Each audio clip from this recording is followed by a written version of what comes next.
Hi, I'm Eric. I work here at Witekio here in Friedberg in Germany. I've worked here as an embedded software engineer for 2.5 years, actually a little bit more than that.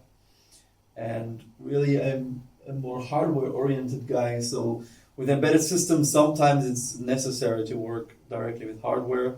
So I'm the guy for that. I am involved a lot with debugging and like low-level stuff. I do a lot of firmware development for microcontrollers.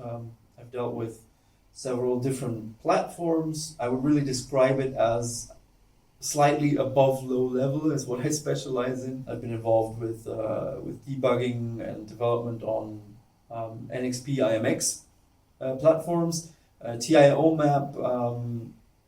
I did a lot of Windows embedded compact stuff, some Windows for embedded systems, some modern Windows for embedded systems, which is still under wraps partly. I wrote firmware for ESP32 based consumer electronics.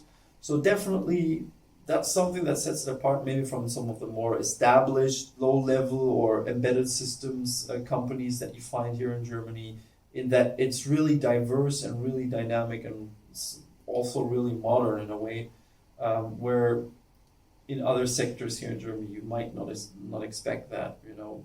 Germans tend to think like never change a running system, and that's really something you see throughout a lot of embedded systems companies here, but not in Witekio. Throughout my time here, I gained some deeper knowledge in some technologies that I was really interested in by necessity, because once you get to work on something, you actually have to understand it.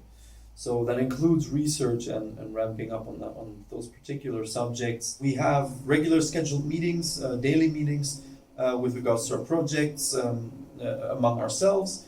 We also have weekly or bi-weekly scheduled calls with customers. We also have impromptu stuff sometimes to make sure that nothing falls under the table. Everything is discussed and everything gets done as swiftly as possible. In Witekio, we only get dictated a few tools that we use. So we use Outlook for our email, we use Confluence for our knowledge, we use Slack for communication and Teams for communication. But other than that, we enjoy, and that is something really great, we enjoy relative freedom in tooling.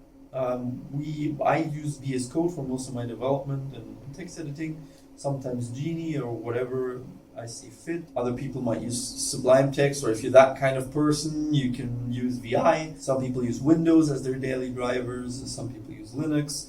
We get freedom in that, and we have a great IT team that manages all of this. That's a really important thing, allowing you to be yourself with regards to engineering as a software engineer. That's the best thing you can do. Obviously, there are some problems with interoperability if you allow people to use whatever they want. Of course, that's going to pop up, but we have dedicated people who will take a look at your problem and attempt to solve it.